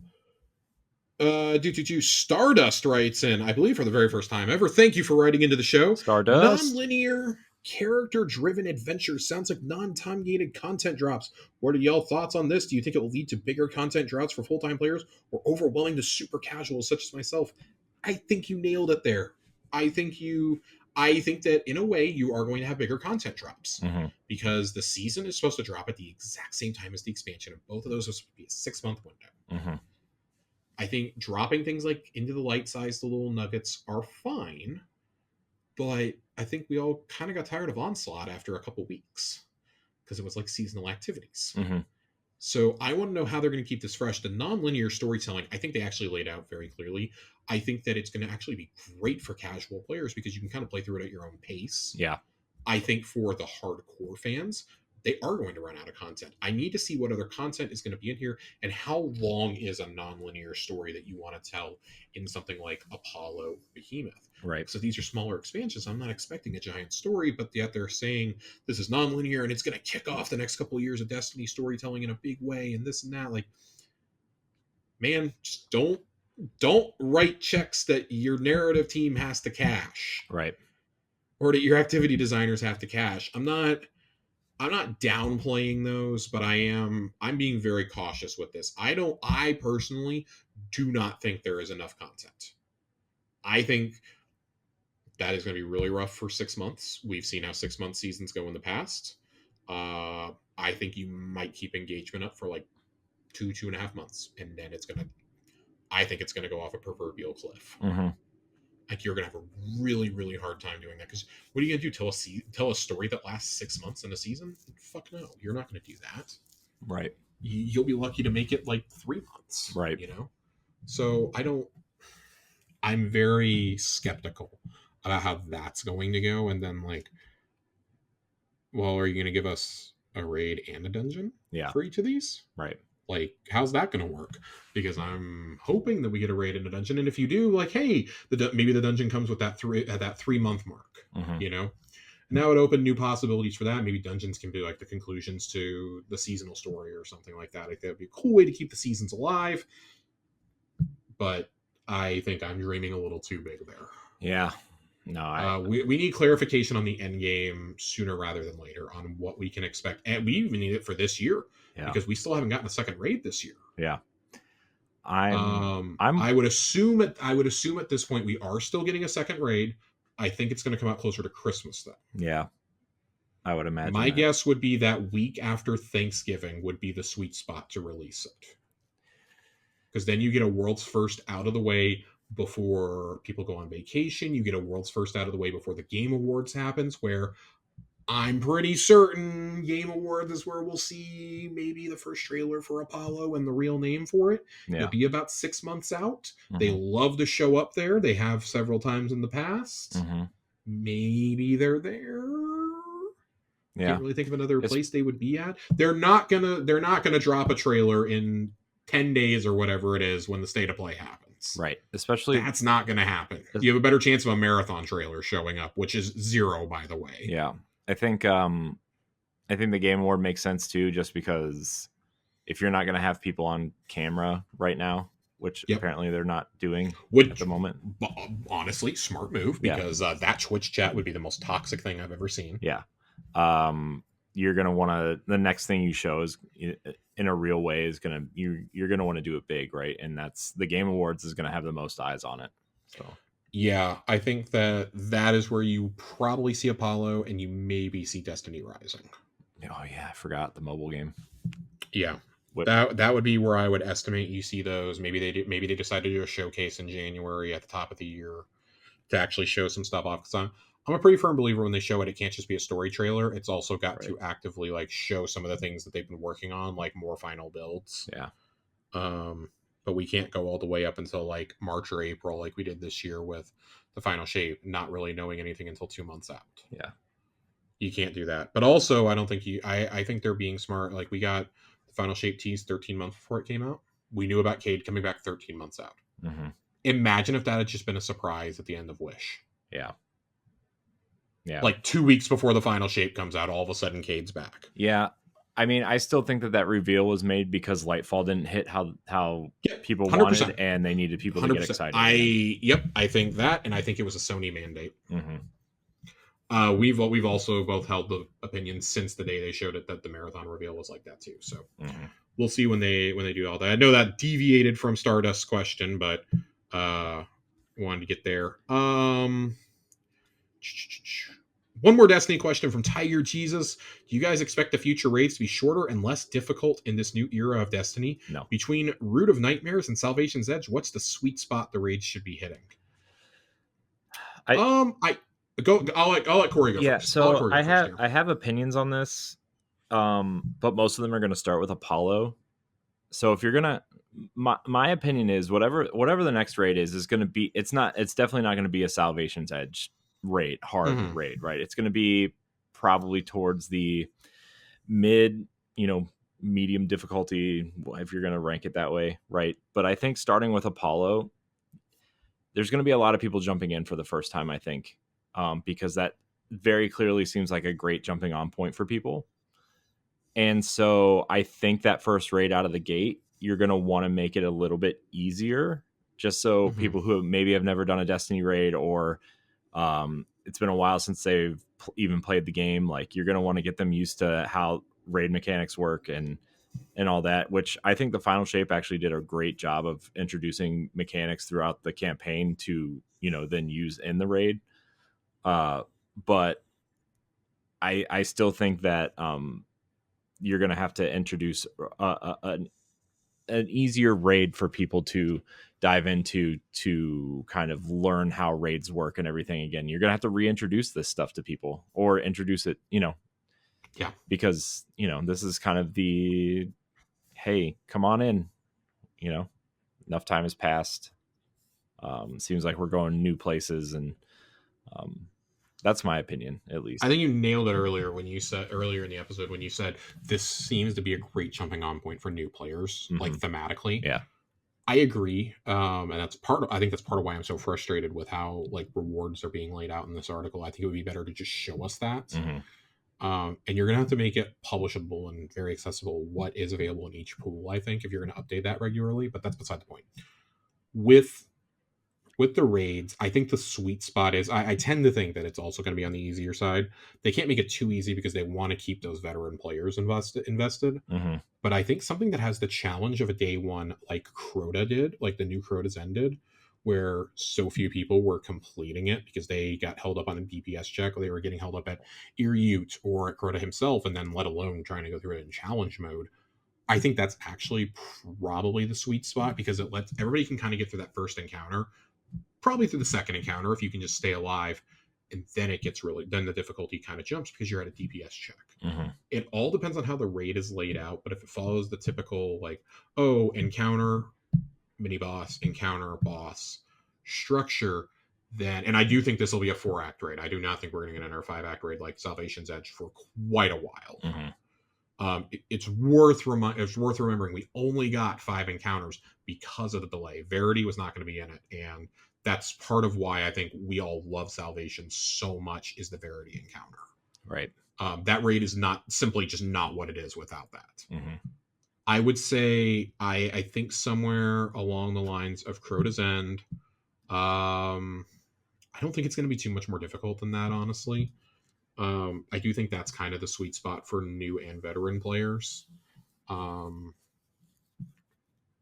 an encounter that's like exploration based at some point, have 2 kind of puzzle encounters, quick combat encounter maybe at the end of one of those, and then have the boss. I think that's kind of what you're looking at. I don't expect them to get too easy, because I think they've seen, like with Ron, you can't go too easy. Ron, again, I've praised Ron because I love it so much, but that's not a raid you put in when you're a year out from the finale. That's a raid you put in at the beginning of the saga. Yeah. Or in like Shadowkeep or something like that. Like, so I wouldn't be shocked if this was an easier raid. I think Crota's End or Deepstone Crypt is kind of the difficulty you're looking at here for a day one. Something that like, it may be challenging on contest, and maybe it's challenging for like that first clear or 2, and then boom, you're running it in your sleep. Yeah. That's probably what you're going to be looking at here, honestly. Hate to say that to my hardcore raid fans. You're probably going to be waiting till Behemoth for something bigger and better. What I want to know is, where do reprised raids fit in with all this? That's kind of the question I want to turn on everybody else, because we've lost so many raids. I want to see some of those put back in this game with improved loot pools and things like that, because I still think there's a place for something like Crown of Sorrow in this. I think there is still a place for the Leviathan. I think if you updated dogs, especially, that could be just a fascinating raid in this sandbox. Mm-hmm. I've said for a very long time how badly I want Wrath of the Machine. Mm-hmm. Oh yeah, my Wrath of the Machine dreams are dying, but I would really love to see Wrath of the Machine come to D2. Yeah, I would love that's it too. that's the hill I'm dying on. Is that's the thing I really want in this game. But yeah, I think you're going to probably skew towards the easier side of things personally. Mm-hmm. And we have one non. I want to make sure that I got everything. Make sure I got all of Ronnie's comments. I think we read a lot of his questions during the episode. I want to. So Jiggly Panda asked us a non-Destiny question, and so I want to save it for the end because we're going to talk about this a lot more on Xbox Casuals. We have talked about this there. Thoughts on the new Game Pass tier that just got announced? I personally think it's a ripoff, but what are y'all's thoughts? Mm-hmm. We've both gone on record as saying we think this is asinine. Yeah. Raising it to $20 now, personally, and I hate that the day one games are being moved to the $20 tier. I really hate that because I think that makes it a lot harder to get indie devs to agree to sign on. Mm-hmm. I think that. Well, is it day one? Is it only day one first party games, or is it all day one games? It's all day one games, is my understanding.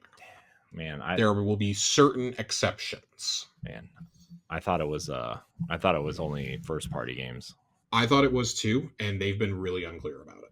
Oh, shocker. And I think they're intentionally being unclear because Stalker 2 is 100% going to be in that higher tier. Yeah. Even though it was announced for the previous one, $20. I've long said $20 is about the most I'm willing to pay for this because I'm still getting value. I play a lot of my indies on Xbox because a lot of the indies I'm interested in, surprise, come to Game Pass, and that's because they have the Microsoft marketing behind them. Mm-hmm. So their interface is a lot more. Yeah. PS Plus has started picking up a little bit this year. Animal Well and what was the other one? Tales of Zao, I think. Tales of Kentara Zao, right? That was it. There was one other one that came out earlier in the year from the voice actor of Bylek. Yeah, that was Tales of Kentara Zao. Oh, okay. Yeah. I just thought it was Tales of Zao. Got it. Both of those were day one releases. Plucky Squire is going to be one. I can't wait for that game, man. Yeah, I mean they're finally getting some day one games on the service, and they're nailing it with the ones that they're picking for indies. Mm-hmm. I've long said that I don't think that sub is worth the money, and if I'm gonna keep that energy, if I'm gonna have that energy, I gotta keep it here too. Yeah, I don't think it's worth it. Paying for online console gameplay in 2024 is a fucking ripoff. I do think that Game Pass still has its purpose. And I mean, let's be real. The real reason that they're introducing this new tier is because of one game, and it's Call of Duty. Mm-hmm. If they don't make the Activision purchase, yeah, the price probably goes up at some point. But I think it's fucking wild that they're doing a price increase before the 2025 slate is hitting with games. Because theoretically, in the next 16 months, you have... Well, I'm going to go ahead and count this month. You had Age of Mythology this month. You're getting Towerborn is in early access now. I don't know if that's on Game Pass yet, though. That might just be Steam early access. Yeah, you're getting your touted Xbox Game Pass game is Steam early access first, which I'm like low key kind of okay with because it's a small studio, but that's neither here nor there. You're getting oh god, what's Ara? Mm-hmm. You're getting Ara, which is another 4X game. Mm-hmm. You're getting Call of Duty Black Ops 6. Black Ops 6, man. You're getting Indiana Jones and The Great Circle, which we're both really stoked about. One of my most anticipated the rest of the year. Yep. And then in the first probably 8 months next year, you are getting Avowed, South of Midnight, Doom the Dark Ages. You're getting Fable. I would wager to say that I think Gears of War E-Day is a fall game next year. And I'm personally in the camp that thinks that Perfect Dark is the holiday game. And you're going to get something Call of Duty related. Mm-hmm. Like, now, if you wanted to up the price on me after giving me that slate and assume that 3/4 of those are critical successes, mm-hmm. I'd be okay with it. I would rather see them drop fucking EA Play and maybe be able to cut the price back down. I really thought they Yeah. were going to walk this shit back after it leaked. Yeah, I'm shocked And that they EA Play didn't. is still on there, to be I'm honest. shocked EA Play is still on this. It adds almost. I shouldn't say it adds almost no value, but the problem is by the time the games hit there, everyone who wants those games has played them. Remember back on the old Xbox show we were doing, like when EA Play was added, we were like, "Oh, this is a band-aid until they get their first party games rolling out." I mean, they still technically we're still not wrong on that. I mean, I know, but that's the worst part about this. I would rather them be like, hey, we just want to make a deal to like bring the Star Wars games to our service when you're ready to put them on or something. Yeah. But like getting Madden and EAFC and stuff like that 7 or 8 months after launch, like just what does that do for anybody? It's like bringing NBA 2K and then bringing it only for a couple months just to have to delist it. Mm-hmm. It's wild. It's absolutely wild. I have so many takes on sports games. The other thing I want to list is asinine. If we're calling companies out for stuff, and again, we've got stuff to say on Xbox Casuals about this. $700 for a console that does not include the vertical stand or a disc drive. I know.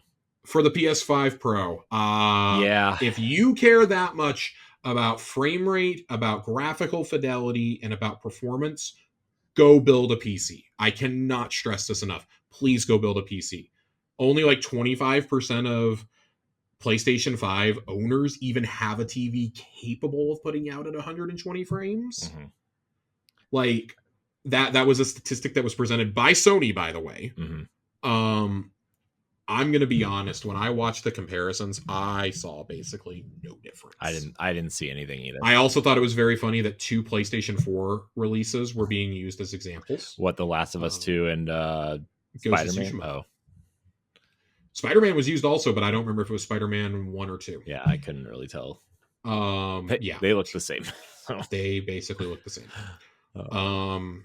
That was particularly really frustrating for me. That is just so tone deaf in this economy and in this era. It is, I was saying this in the Discord, it is an example of how far can we push our consumers. Mm-hmm. This is 100% them testing the waters for how they're going to price the PS6 and how Microsoft is going to price the next Xbox. Yeah, I mean, which we have expected that to be the price if you get a bundle console.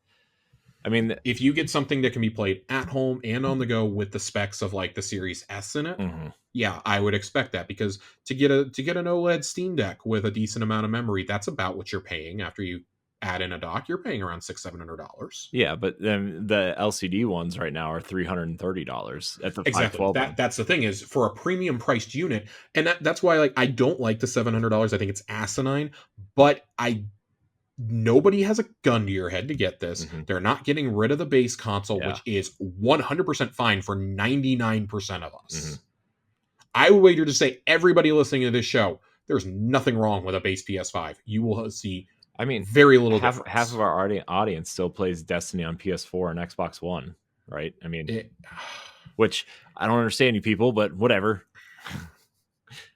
Yeah, I think like the fact that it's also coming out that like games are still struggling to hit 60 frames even on that new PS5 Pro blows my mind. Yeah.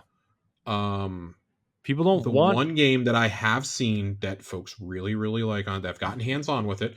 And the only reason I'm bringing this up, and I promise this is the last thing, then we're going to go. Digital Foundry has brought up that they have seen Final Fantasy VII Rebirth running on it, and it is a noticeable improvement over the base PS5. Yeah. Okay, that is also like that. Creative Business Unit 3 is one of the most talented studios in the entire world in terms of like especially graphical fidelity. I'm not using them as the baseline for how everything is going to look, but the fact that Digital Foundry, who had serious concerns, is now kind of like, yeah, it's there. Like it does look better, but this is still a super niche product. It is estimated to sell probably over the next 5 years, about 12, 13 million of these are going to be sold, which hilariously is the exact number that the Wii U sold in its entire lifetime of also 5 years. Yeah. Well, that's also about the number of PS4 Pros that sold. Estimate was about 15. We have hit a point where graphics just can't look too much better than they already are. Like ray tracing really is the next big frontier for graphics. And guess what? That's going to take a while. I do think that studios are going to start kind of adapting to the Nintendo way more than anything, of just like, hey, let's just make a good game regardless of like how cutting edge it looks. Yeah. Especially because like that's the advantage of the hardware owners, I think, is you're always going to be able to optimize your own hardware better than something else. I mean, that's why Nintendo's games mostly run flawlessly on like essentially 20-year-old hardware, right? Yeah, I mean, like Breath of the Wild and Tears of the Kingdom are still two incredible looking games and run very, very well. But things like Control look bad and run poorly. Yeah. Like, it's just it is what it is. So look, you're talking to somebody who reviewed Wolfenstein 2 on the Switch when Powerblock was the only show I was doing. That's true. So played through that puppy. It was fine. Not great. Not bad. Not great. Yeah. But we've got more to take a look at on Xbox Casuals the next time we do that. God. Which of course all this hits. We had a whole bunch of news hit right after recording on Monday. Yep. And then this morning, also, in case you haven't seen, Microsoft did lay off another 650 employees. Mostly in like business and professional departments, but still, nonetheless, I did find it very, very, very bad that they had to actually explicitly say no social accounts say anything today, so they didn't have a repeat of the flame controller meme from the last time they did layoffs. And also that Annapurna apparently had its entire staff resign this evening. If you haven't seen that. So yeah, there's a lot going on. So, thoughts to nearly 700 people, again, without jobs. And that's in addition to the Rocksteady news we talked about on the show on Monday. And that's in addition to the entire Annapurna Interactive team resigning. That's what I just said. Yeah, Annapurna stepped away this evening. Yeah. 25 staffers just walked away. The entire company walked away. That's so crazy, man. And that comes 2 weeks after signing that deal with Remedy. Which I've read that is still intact because that was through Annapurna Pictures more than anything. Yeah. So, yeah, fun times. But yeah, a lot of stuff we'll dig deeper on Xbox Casuals. Figured while we're hitting Game Pass news, we'll just drag everybody else down with us. Jeez. But I think that's gonna do it, Corey. Yeah, I think we did it. I think we did a lot. So yeah. Man, Josh, this I have not been cured from the PAX hangover yet. Let me tell you. But hopefully I can say what I'm doing soon. So hopefully. Yeah. So anyways, I want to thank everybody for watching and or listening to this episode of Tower Casuals. You can check us out every Friday on your podcast service of choice for the time being, maybe every other Friday moving forward once all these things get fleshed out. Who knows? We'll see. Check out Xbox Casuals, our Xbox podcast. Josh, thank you for your time tonight, as always. Where can we find you? You guys know. Josh_Finn, 2 N's. 2 N's. 2 N's. You can find me at I am Corey HD on Twitter and Instagram. Check out Josh and I sat with Jeff Gardner on an episode of the Boss Rush podcast. It was awesome. We recently interviewed Nick Apostolides, the voice actor for Leon Kennedy in the Resident Evil games. I got to interview Yacht Club at PAX. You can check all that out too if you want. And Josh is going to be making some more appearances real soon if schedules are going to work out correctly. So Indeed.